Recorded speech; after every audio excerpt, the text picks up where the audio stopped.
मैं सर अभी थोड़ा नर्वस हो रहा हूँ मैं समझ रहा क्योंकि इट इज़ माय हूँ। First podcast. इंटरव्यू तो बहुत सारे किए हुए हैं, लेकिन it is my first podcast. And secondly, जो इस पॉडकास्ट के लिए मुझे स्क्रिप्ट मिला था या क्वेश्चनियर मिला था, वो कल रात के 1 बजे मुझे मिला। न्यूटन से पहले कितने लोगों के सर पे सेब गिरा, लेकिन न्यूटन ने कहा कि नहीं, ये सेब क्यों गिरा। क्यों?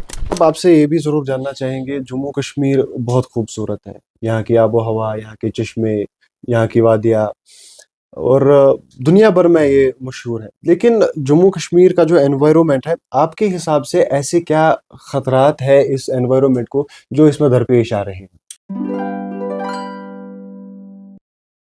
आदाब नाजरीन, पीएनएन के इस पहले पॉडकास्ट में आप सबका खैर मकदम है। इस वक्त जो हमारे साथ मेहमान गुफ्तगू है, वो जम्मू कश्मीर के जाने माने socio environmental activist doctor Tauseef Bhat साहब हैं। तौसीफ साहब, आप हमें अपनी जर्नी के बारे में बताइए, क्योंकि there are so many careers to choose. कोई एमबीबीएस कर सकता है, लॉयर बन सकता है, इंजीनियरिंग कर सकता है। आपने एनवायरनमेंट पे ही इतना काम क्यों किया? एनवायरनमेंट को ही आपने इतनी ज्यादा तरजीह क्यों दी? पहले तो बहुत बहुत शुक्रिया पीएनएन का कि आपका पहला आज पॉडकास्ट है। First of all the best to you and your entire team.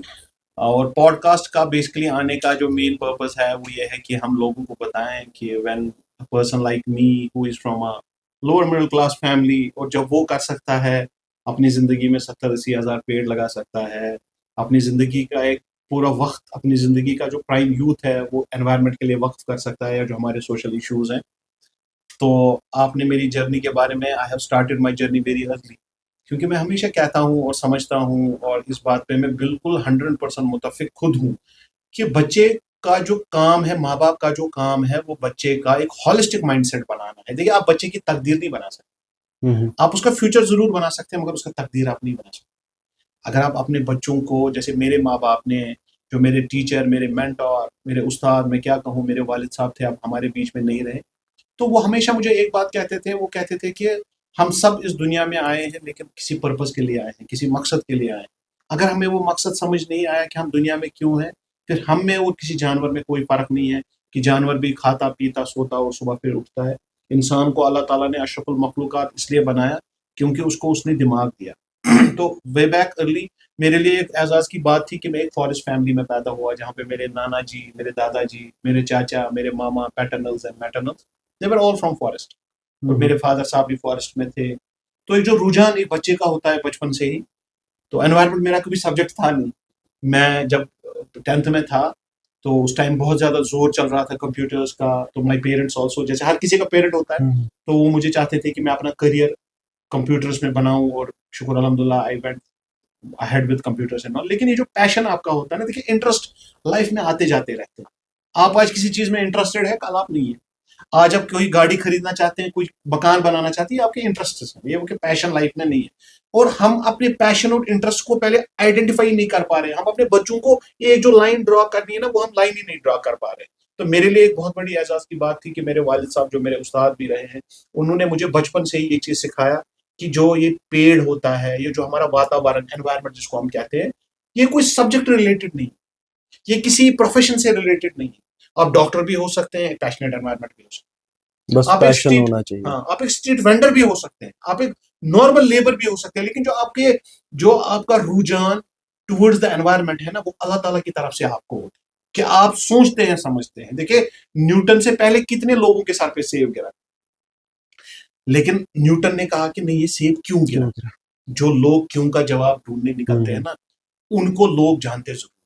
जब मैंने स्टार्ट किया, जब मैं 10th 12th में, 10th अप्रोक्सीमेट 10th में था मैं, तो मैंने अपने एक, जहाँ मैं रहता हूँ, बुलवाड रोड पे मैं रहता हूँ, मैंने अपने फ्रेंड्स को बोला कि हम इस संडे ना प्लांटेशन ड्राइव करते हैं। वो छोटे छोटे साथ हमारी क्रिकेट टीम थी, मैंने कहा इस क्रिकेट Was टीम it में, your first plantation that drive? was my first plantation was way back in 6th 7th class when I used to go with my grandparents, hmm. especially मेरे जो maternal, जो मेरे नाना जी थे, तो वो मुझे लेते थे अपने साथ, और मेरे दादाजी, दे बोथ वेर फॉरेस्टर्स, तो वो मुझे अपने साथ लिया करते थे। मेरा पिकनिक यही हुआ करता था। मेरे पिकनिक में मुझे घर में कोई ये नहीं मिलता था कि भाई साहब आपको वाजवान बनाएंगे, चिकन बिरयानी बनाएंगे, नो। तो मैं अपने, मेरे लिए पिकनिक ये होता था, मैं जब भी मेरे एग्जाम्स खत्म होते थे, तो मेरे नाना जी या मेरे दादाजी जो थे, वो जब भी प्लांटेशन के लिए जाते थे, they also use to take me along.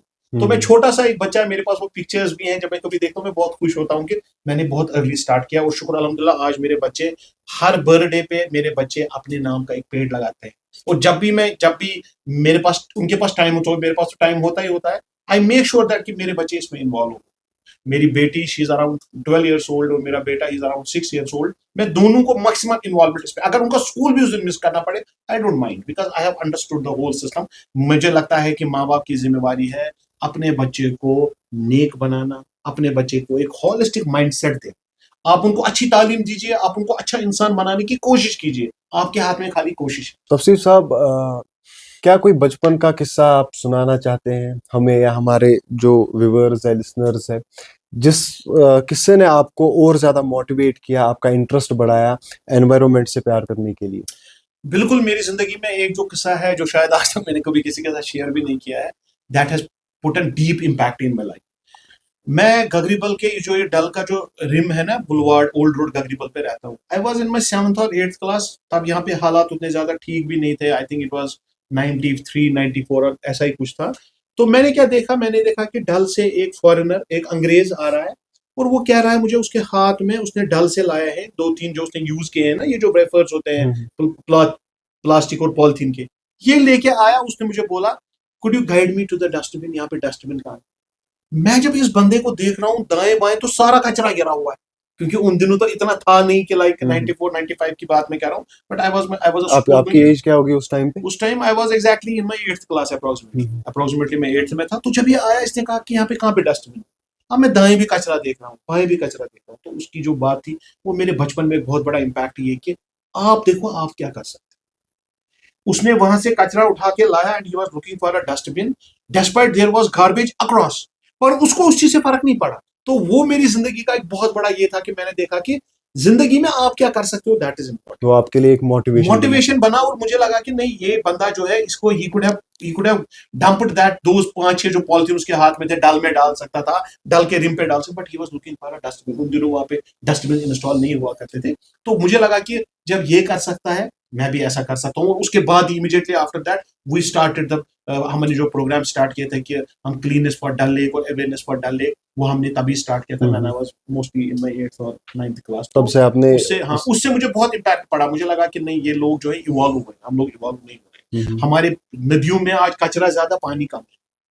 हमारे जो वाटर बॉडीज है वो चोक हो रही है। क्यों? क्योंकि मैं ये कभी सोचता ही नहीं हूँ। मैं सोचता हूँ कि हमारे जो मौलवी साहिबान हैं, हमारे जो जितने भी प्रीचर्स हैं, रिलीजियस प्रीचर्स हो किसी के रिलीजन के भी, वो तो हमें बहुत सारी बातें बोल के जाते हैं बहुत सारा, लेकिन वो कभी वो बोलते हैं मुझे कि ये चीज गुनाह है, लेकिन वो मुझे कभी ये नहीं कहते हैं कि ये जो पॉलिथीन तुम ला रहे हो ना ये भी ये गुनाह भी है। गुनाह है। वो मुझे ये कभी नहीं कह रहे हैं कि अगर इसको प्रॉपरली आपने डिस्पोज ऑफ नहीं किया प्लास्टिक को ये भी गुनाह है। मुझे ज्यादातर लगता है एनवायरनमेंट की हाँ बात मुझे नहीं लगता होती। है कि ये उनको भी अब we have to move from that कि हमने अगर हम जुमा का खुतबा रखते हैं या कोई भी रिलीजियस गैदरिंग होती है किसी भी रिलीजन की, मुझे लगता है 5-7 मिनट एनवायरनमेंट के लिए इंपॉर्टेंट है। क्योंकि मैंने फिर से कहा कि चैलेंजेस बहुत सारे हैं कश्मीर। तफसीर साहब, आपसे ये भी ज़रूर जानना चाहेंगे, जम्मू कश्मीर बहुत खूबसूरत है, यहाँ की आबो हवा, यहाँ के चश्मे, यहाँ की वादियाँ, और दुनिया भर में ये मशहूर है। लेकिन जम्मू कश्मीर का जो एनवायरनमेंट है, आपके हिसाब से ऐसे क्या खतरात है इस एनवायरनमेंट को जो इसमें दरपेश आ रहे हैं? देखिए दो चीजें हैं। मुझे लगता है कि 2035 जो नियरेस्ट है उस टाइम मेरे हिसाब से जो मेरा मानना है कि हमारे पास दो चीजें तब रहेंगी। एक तो कश्मीर में वाटर शॉर्टेज बहुत ज्यादा हो जाएगी। जन्नत बेनजीर कहने वाली जगह में जब आपको पानी ना मिले, मुझे लगता है वो टाइटल जो इसको हम जन्नत कहते हैं वो नहीं रहेगा। और हमारे पास क्या रहेगा कि टूरिस्ट पे देखिए अभी टूरिज्म पिछले इस साल से हिट हुआ है। टूरिज्म ये नहीं है कि बेसिकली लोग कहते हैं कि ये जीडीपी है, ये इकोनॉमिक्स है। मैं नहीं कहता हूँ, मैं कहता हूँ ठीक है, अपार्ट फ्रॉम जो ये जीडीपी हमारा कितना देता है, 10% है 12% है, मैं उस डिस्कशन में नहीं जाऊंगा। लेकिन टूरिज्म एक खुशी का प्रतीक है। टूरिज्म हमारी जुविनल वेन है। इससे लोगों में खुशी की लहर लगती है कि हमें लगता है सब लोग खुश हैं, चाहे कोई कम कमा रहा है। देखिए अगर हम पैसों की बात करते हैं तो हॉर्टिकल्चर, एग्रीकल्चर, अलाइड प्रोडक्ट्स का हमारा ज्यादा कंट्रीब्यूशन है। लेकिन कश्मीर में क्या है कि tourism is very very important, क्योंकि इससे लोगों को एक कनेक्ट लगता है। उनको लगता है कि नहीं अब हम खुशी के साथ अपने बच्चों के साथ पिकनिक स्पॉट्स पे जाते हैं। वो जो डर बैठता है ना वो इसलिए बैठता है क्योंकि यहाँ टूरिस्ट नहीं आते। लेकिन अगर हम देखें 2035 आने वाला ज्यादा दूर है नहीं, mean 10 years, next 10 years down the line यहाँ टूरिस्ट भी नहीं आएगा। आप बताएंगे क्यों नहीं आएगा? देखिए कश्मीर में टूरिस्ट कोई बिल्डिंग और होटल देखने नहीं आता। हम्म, जब यहाँ का टेम्परेचर इस साल जो मैं कह रहा हूँ, पिछले साल यहाँ का temperature Kashmir was hotter then Delhi and Jammu and other places, hotter. अब जिसको 50,000 60,000 1 लाख जो भी उसका पैकेज होगा, पैसा खर्च करके यहाँ आ रहे हैं आप। और हमने ऐसा भी देखा पिछले साल जब यहाँ बड़ा टूरिस्ट ब्लूम था, हमने देखा टूरिस्ट 10 दिन के लिए आना था, मेरे फ्रेंड्स वो 5 दिन के बाद चले गए। मैंने कहा आप क्यों चले गए, सब तो ठीक है। उन्होंने कहा नहीं डॉक्टर साहब, प्रॉब्लम इज दैट कि आपका वहां पे गर्मी बहुत बढ़ रही है। सो हमें समझना पड़ेगा कि every one of us to understand कि जो हमारा जो हम जो जिस तरफ हम जा रहे हैं ना, जिस तरफ हम जा रहे हैं, देखो हमारे पास ये प्रॉब्लम हो रही है कि हमारे पास जो हमारा एग्रीकल्चर है ना, ये एक गैम्बल बन गया कि भाई चढ़ा तो चढ़ा, अदरवाइज ऐसा नहीं था। क्योंकि आपका वेदर पैटर्न शिफ्ट हो रहे हैं, आपका चिलाई कलान अब 10 दिन 15 दिन पहले स्टार्ट हो रहा है, आपके वेदर पैटर्न जब शिफ्ट हो रहे हैं उससे आपके एग्रीकल्चर पे बहुत ज्यादा इंपैक्ट पड़ रहा है। अगर एग्रीकल्चर पे यहाँ पे ज्यादा इंपैक्ट पड़ा, जैसे आपकी पैडी फील्ड है, जो आपका धान आपका है, उस पर फर्क पड़ रहा है, क्योंकि पहले यहाँ गर्मियां पहले बढ़ रही हैं, सर्दियां आगे आ रही हैं। जो ये वेदर पैटर्न चेंज हो रहा है ना, उसकी वजह से हमारा एग्रीकल्चर है एक गैम्बल में आ गया। आप देखिए अभी आप इंस्टाग्राम पे देखिए, फुल ऑफ इंस्टाग्राम पे क्या आप देख रहे हैं कि अभी ऑटम की रील्स चल रही है, सब लोग रील्स बना रहे हैं। लेकिन जो आने वाले बच्चे हैं, क्या वो इंस्टाग्राम पे रील डालेंगे जिसपे ऑटम की रील हो? क्योंकि आपका देखिए कश्मीर में 4 सीजन हुआ करते थे, समर डॉक्टर साहब विंटर आप स्प्रिंग। डॉक्टर स्प्रिंग में just conclude, summer winter spring and autumn. ये दुनिया में बहुत रेयर है जहाँ 4 आपके मौसम होते हैं, मौसम है ना, ऑटम विंटर। लेकिन आप देखिए जो हमारा स्प्रिंग का है ना, वो स्प्रिंग का जो हमारा था सीजन, वो खत्म हो रहा है। धीरे धीरे ऑटम भी खत्म हो जाएगा, सीधा विंटर पे, विंटर के बाद हमारे जो विंटर खत्म होते हैं ना, कोई स्प्रिंग नहीं आता, जिसको मौसम बहार कहते थे। हमारे क्लास स्कूल में जब हम छोटे थे 8 9 में, बोलते थे ऐसे लिखिए मौसम बहार पे, हम लिखते थे फूल खिलते हैं, ये वैसा वैसा नहीं हो रहा। क्या अपने बच्चों के लिए हम क्या छोड़ के जा रहे हैं? कचरा। जहां पे पानी था, अल्लाह ताला ने कुरान में फरमाया था 37 बार, एक बार नहीं। उसको पता था इंसान को 37 बार। समझ नहीं आया, उसने 37 बार कहा भाई पानी की कदर करो, वरना मैं पानी आपसे वापस लूं। और आज कश्मीर में अगर मास माइग्रेशन होगी, if experts are to be, that will be only because there will be no water. तो डॉक्टर साहब आप कश्मीर के एनवायरनमेंट को अगले 10 साल के बाद कहाँ देखते हैं? क्योंकि रिसेंटली हमने देखा किश्तवाड़ क्लाउड बर्स्ट हुआ, उसके बाद जम्मू में सैलाबी सूरत हाल पैदा हुई, इवन उसका इफेक्ट जो है वो साउथ कश्मीर में भी देखा गया। श्रीनगर के भी कई ऐसे इलाके हैं जहाँ पे वो सैलाबी सूरत हाल पैदा हुई। देखिए हमने हमने ये सोचना है कि we don't have crisis of ideas. Kashmir में आपको हर नुक्कड़ कोने पे ना, अगर आप किसी को भी एनवायरनमेंट के रिलेटेड कोई भी पूछेंगे ना idea, there will be like we. मगर प्रॉब्लम पता है क्या है? आइडियाज हम सबके पास है, लेकिन we have a crisis of situation. हमारे पास क्राइसिस ऑफ एग्जीक्यूशन नहीं है। हमारे पास तो आइडिया सबके पास है, हम किसी को भी बोलेंगे भाई साहब एनवायरनमेंट को कैसे सेव करेंगे, वो ये आइडिया देगा, बाकी चीजें। लेकिन we have a crisis of execution. देखिए पॉलिसीज हमेशा खूबसूरत लगती है पेपर्स पे, हम देखते हैं ये पॉलिसी बनी एनवायरनमेंट पे, पॉलिथीन ऑलरेडी बैन है, honourable high court has banned the polythene. ये तो एक पॉलिसी का मैटर है ना, लेकिन ये ग्राउंड पे एग्जीक्यूट नहीं हो रहा है, क्योंकि पॉलिसी तब तक आपको अच्छी लगती है जब तक वो पेपर्स पे है, और एनवायरनमेंट जो है ना, लॉ वो हमेशा बाईपास होते हैं। यहाँ पे जब क्लाउड बर्स्ट हुआ, everyone was talking about environment, लेकिन मैं सब लोगों को यही कह रहा था, क्या 2 महीने के बाद भी आप इस पे बात करेंगे? क्योंकि आज मैं एनवायरनमेंट के साथ पिछले 25 साल से अब वाबस्ता हूँ। I have seen this through and through. हमने देखा हमारे जो वेटलैंड्स है वो बिल्कुल खत्म हो रहे हैं। वो कुछ वेटलैंड्स तो खत्म ही हो गए, क्योंकि Kashmir itself is a wetland है, एंटायर कश्मीर एक वेटलैंड है। अब जो जितने भी हमारे वेटलैंड्स बचे हुए हैं, होकरसर है, हाईगाम है, मीरगुंड है, हमारा हाईगाम है, हमारा मीरगुंड है, और हमारा शालबुक है, धीरे धीरे एवरी पासिंग ईयर ये खत्म हो रहा है।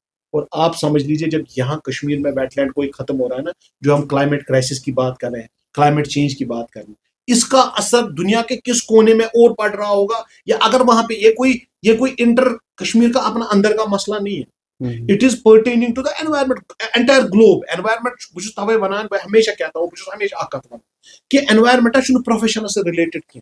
एनवायरनमेंट हर कंस कंसर्न, तमिस माजुन त कंसर्न गर किचनस मज काम करा कि सो कर पन वेस्ट सेग्रीगेट। यह तमिस बच सुन ती स्कूल गसान, मगर सह नी प्लास्टिक बोतल मज मान सह घर तरेश नी। यह तमिस पुलिस अफसर सम पे यु कह फंक्शन करान या कह इवेंट करान, तुलान तो दिवान तम प्लास्टिक बोतल सारे पसान तम सारी पल। सारे अत मज every one of us has to play play part role. Into it if we are serious. और आपने 10 साल की बात कही, मैं कह रहा हूं हम एनवायरमेंटल क्राइसिस से 2 4 होने वाले हैं। आप इसको खाली स्ट्रेच कर सकते हैं, तो क्यों नहीं 10 वरी बजाय वो वरी में थे। मगर वनकस प्रेजेंट जो हमारी हालत है, the present situation what we are having right now, I think we can only stretch it, we can not avoid it. Because जैसे मैंने पहले भी आपको बताया, हमारी पॉलिसीज खाली पेपर्स में है। हम एनवायरमेंट कमेटी बनाते हैं, एनवायरमेंट लॉ और पॉलिसी नहीं बनाते। We don't have come up with this thing कि भाई एनवायरमेंट पे कोई पॉलिसी बनी, एनवायरमेंट पे कोई ये, नो। हम क्या बनाते हैं, हम बनाते हैं कमेटी। भाई एनवायरमेंट कमेटी बनी, फिर ये होगा फलाना फिर साना ढिमकाना। लेकिन एनवायरमेंट अभी इमरजेंसी बन गई है, इमरजेंसी को डील करना है इमरजेंसी की तरह, अगर आप करना चाहते हैं। अदरवाइज मेरे हिसाब से अगले 20 साल कश्मीर के लिए will be devastating as far as environment is concern. Doctor साहब, क्योंकि आप एक सोशल एनवायरमेंटल एक्टिविस्ट हैं, आपने एनवायरनमेंट को सुधारने के लिए बहुत ज़्यादा काम भी किया है। जी जी। आप इसका जवाब हमें बेहतर तरीके से दे सकते हैं। आपकी तरह ऐसे और भी कई लोग हैं जो आपकी जैसी सोच रखते हैं, लेकिन दूसरी तरफ गवर्नमेंट भी अपनी पॉलिसीज़ बना रही है एनवायरनमेंट को संभालने के लिए, सुधारने के लिए। लेकिन क्या आपको लगता है गवर्नमेंट या हुकूमत की जो पॉलिसीज़ है वो काफ़ी है? मैंने कहा ना कि एनवायरमेंट आप एक डायरेक्शन में इसको लड़ नहीं सकते, it's a multi dimensional thing. आप एनवायरमेंट को इस चीज से रिलेट मत करिए, फ्लड आ गया, क्लाउड बर्स्ट आ गया। आपने इसकी तह तक जाना पड़ेगा कि क्यों आया। अगर बेसिकली हम हिस्ट्री की हिस्टोरिकली बात करें, कश्मीर और जो कश्मीर में सैलाब आते हैं, floods of Kashmir, they are synonymous to each other. ये एक दूसरे के रिश्तेदार समझ लो, एक दूसरे के मतलब प्रति है, means they are connected to each other. History, if history is to be believed, there are 270 big, small, medium floods that has occurred in Kashmir from the time the history of Kashmir is recorded.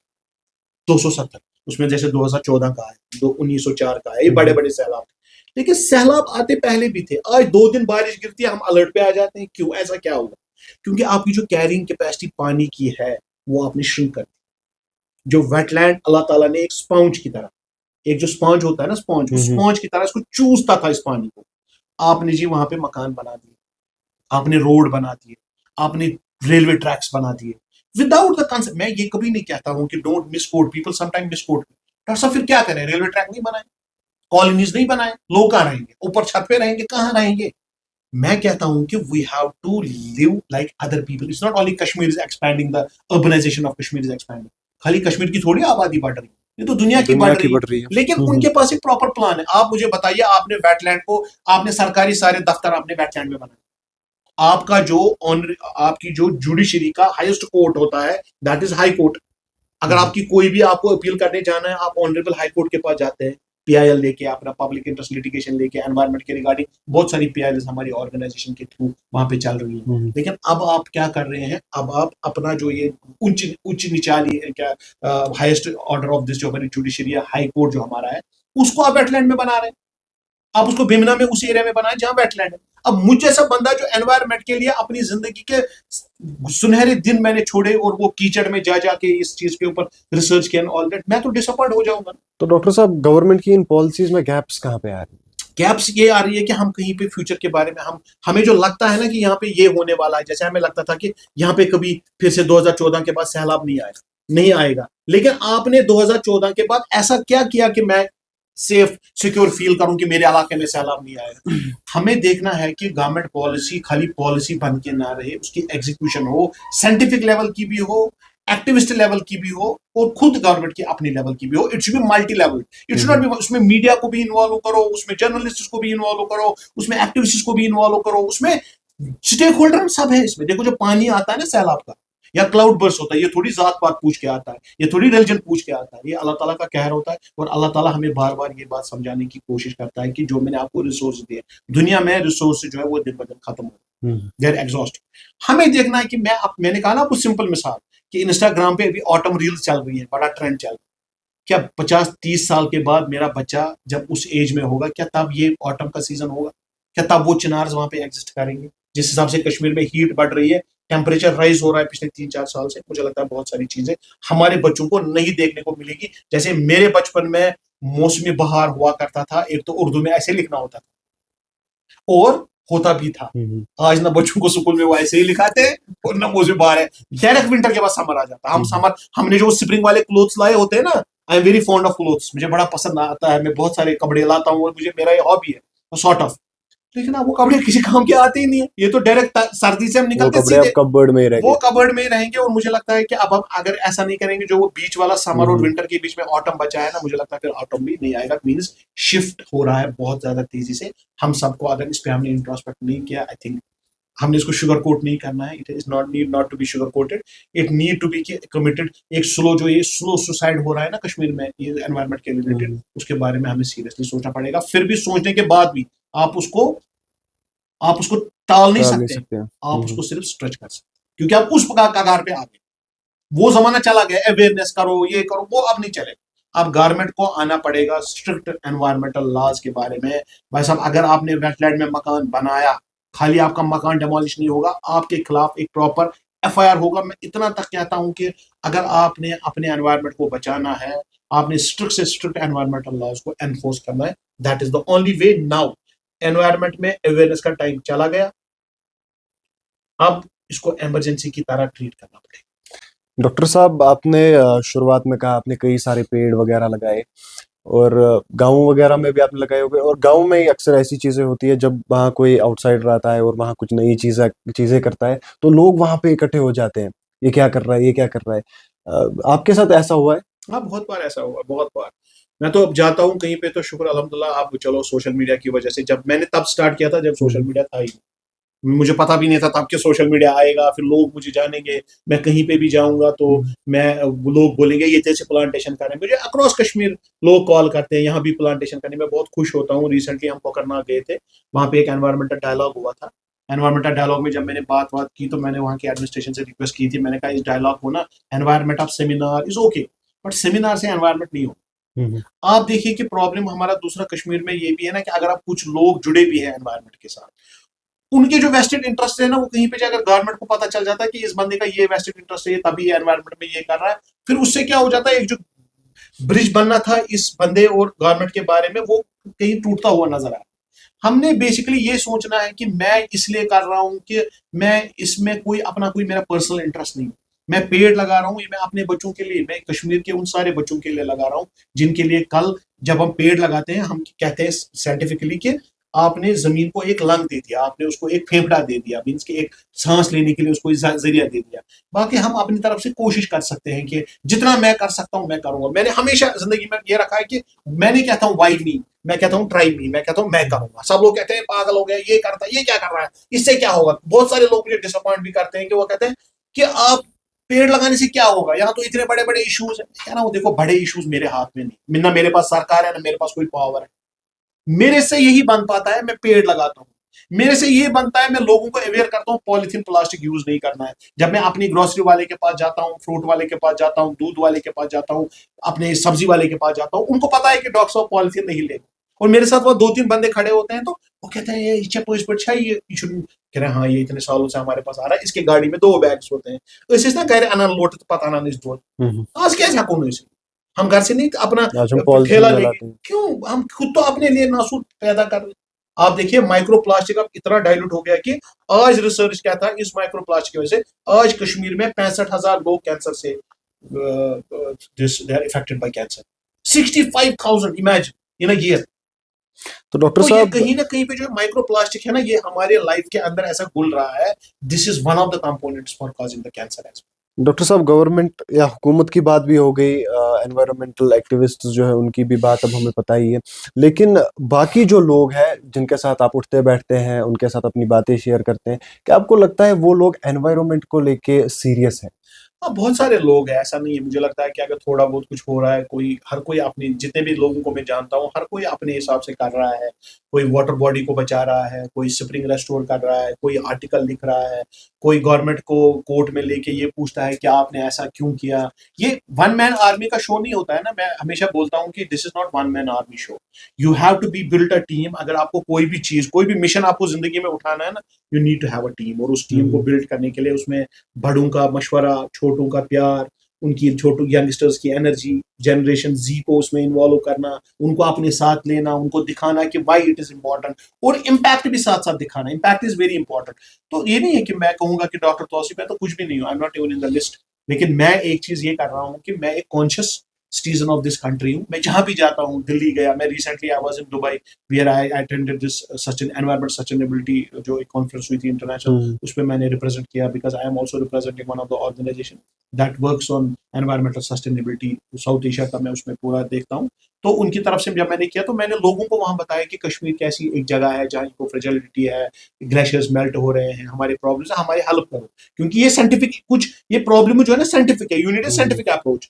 अब मैं किसी भी बंदे को बोलूंगा कि कहीं पे जो पेड़ लगाना नहीं होगा वो हम लगाएंगे, जैसे हमने रिसेंटली एक कश्मीर कंसर्न के थ्रू हमने एक इनिशिएटिव स्टार्ट किया है that is green campus for clean years, कि हम आपके कैंपस को ग्रीन बनाएंगे।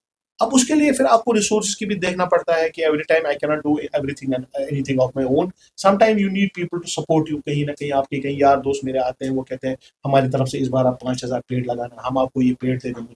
बाकी हमने हर किसी को हमेशा यही कहा कि दुनिया से जाने से पहले आपके पास बहुत मौके हैं। आप अच्छा काम, खाली नमाज पढ़ना नहीं है, नमाज तो पढ़नी ही पढ़नी, उस पर कोई डिस्कशन ही नहीं, लेकिन नमाज के साथ ये भी आपको सोचना है कि जब आप पानी पीते हैं आप प्लास्टिक की बोतल को प्रमोट ना करें, आप पॉलिथीन में किसी के घर में कुछ लेके ना जाए।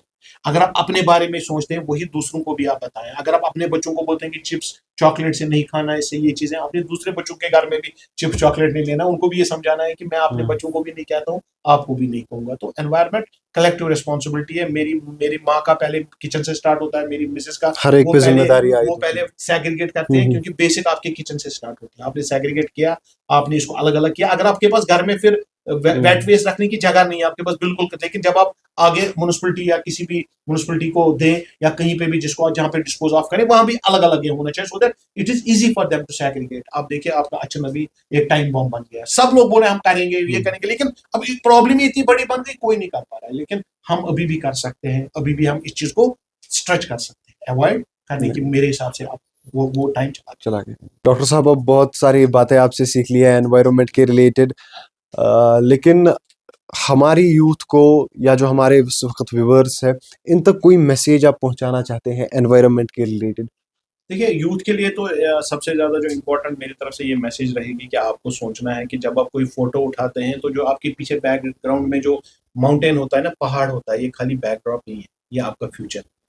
आपको सोचना है कि आपका फ्यूचर तब है, या हम सब लोगों का फ्यूचर तब है जब ये पीछे ये माउंटेन है। हमारे बचपन में जब हम देखते थे, स्पेशली नवंबर के एंड में हम देखते थे, इन पहाड़ों के ऊपर पूरे पीक पे ना सारे कश्मीर में जितने भी पहाड़ हुआ करते थे उन पे स्नो हुआ करता था। लेकिन लास्ट ईयर आपको पता होगा कि लगभग 30 से 40% डेफिसिट हमारा स्नो रहा। तो हमें हमें ये सोचना है कि जब आप पहाड़ की तरफ देखेंगे भी, बिकॉज कश्मीर में एक चीज़, आप कहीं पे भी जगह, किसी भी जगह खड़े होंगे, आपको पीछे बैकड्रॉप में माउंटेन नजर आएगा। माउंटेन नजर आपको इसको खाली बैकड्रॉप नहीं समझना है, आपने ये समझना है कि ये मेरा फ्यूचर है, ये हम सब लोगों का फ्यूचर है। और आपने इस कैटास्ट्रॉफ का, जो भी कुछ एनवायरमेंटल कैटास्ट्रॉफ है ना, इसका वेट नहीं करना। आपने खाली रील्स में नहीं देखना है कि बस ये हो रहा है, ये होगा, मेरा पॉडकास्ट देखेंगे कहेंगे ये तो इधर आ ही रहा है सारा।